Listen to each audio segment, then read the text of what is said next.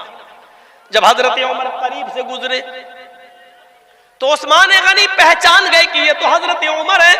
کہنے لگے امیر المومنین اتنی کڑی دھوپ میں آپ کہاں بھاگ رہے ہیں، کہاں جا رہے ہیں؟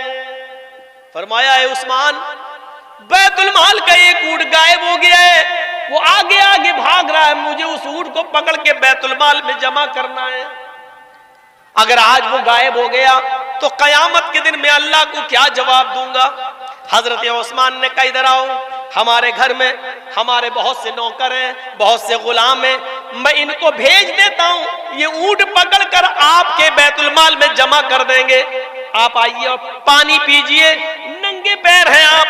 حضرت عمر نے جو جواب دیا، مدرسے کے ذمہ داروں سنو، جلسے کے ذمہ داروں سنو، تمہیں بھی ایک ایک پیسے کا حساب دینا ہے، مدرسے کا جلسے کا ایک ایک روپے کا حساب تمہیں بھی دینا ہے. اگر کوئی مانگے تو منع نہیں کرنا چاہیے. حضرت عثمان غنی نے جب کہا آؤ ٹھنڈا پانی پی لو، بیٹھو میں اپنے غلاموں کو بھیج دیتا ہوں، وہ اونٹ پکڑ کے تمہارے بیت المال میں جمع کر دیں گے. حضرت عمر جواب دیتے ہیں عثمان تیرا پانی تجھے مبارک ہو، تیرے گھر کی چھت کی کا سایہ تجھے مبارک ہو. امیر المومنین میں ہوں تم نہیں. اگر اونٹ غائب ہو گیا تو قیامت کے دن سوال مجھ سے ہوگا تم سے نہیں، کیونکہ ذمہ دار میں ہوں تم نہیں. یہ کہہ کر وہ آگے بڑھے اور اس اونٹ کو جب تک پکڑ نہیں لیا اور بیت المال میں جمع نہیں کر دیا تب تک ان کو نیند نہیں آئی. جب بیت المال میں اس اونٹ کو لائے تو بیت المال کے ذمہ داروں سے پوچھا یہ اونٹ کیسے بھاگ گیا؟ تم نے نگرانی نہیں کی؟ رسی توڑنے میں کامیاب کیسے ہو گیا؟ تو ایک صاحب نے بتایا امیر المومنین اس اونٹ کی لیٹرین کے راستے میں زخم ہو گیا ہے. دم اٹھایا، دیکھا تو اس میں گھاؤ ہے، زخم ہے، اور اس کی لیٹرین کے راستے سے بلڈ نکل رہا تھا.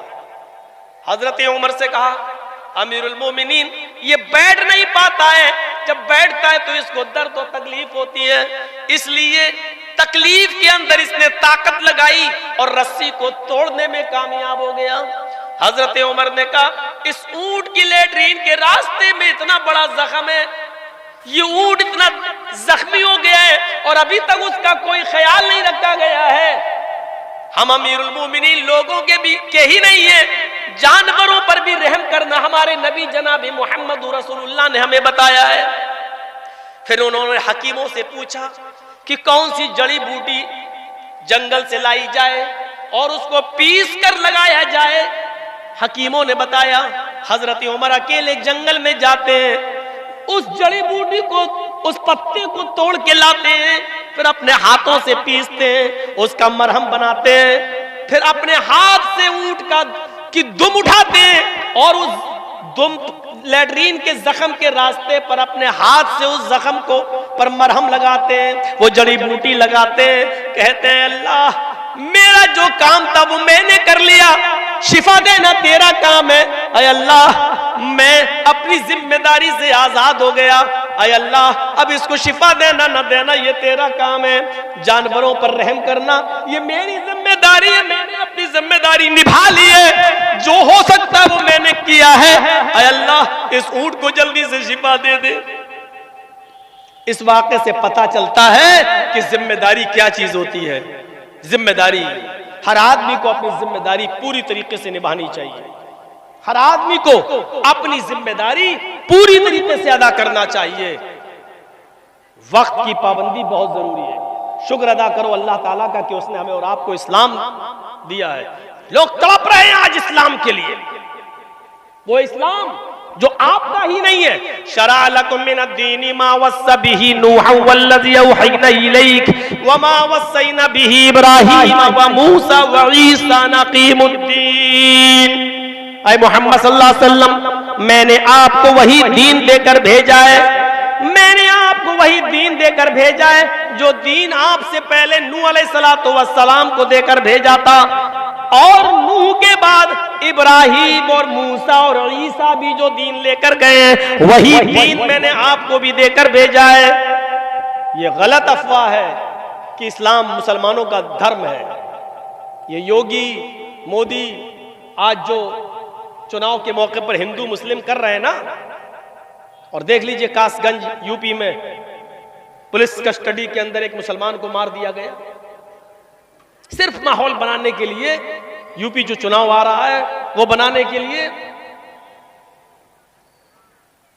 یہ ہندو مسلم اگر یہ اپنی کتابیں پڑھ لیں، یوگی جی بڑے بھکت بنتے ہیں رام کے اور رام مندر بنوا رہے ہیں ایودھیا میں، اگر اپنی کتابیں پڑھ لیں، اپنی کتابیں، تو یقین مانیے اسلام سے محبت کرنے لگیں گے، کیونکہ اسلام یہ مسلمانوں کا دھرم ہے ہی نہیں، صرف یہ ان کا بھی دھرم ہے۔ اسی دین اور اسی دھرم کو رام چندر جی نے بھی پیش کیا ہے، کرشن جی نے بھی پیش کیا ہے، یہ صرف مسلمانوں کا نہیں ہے۔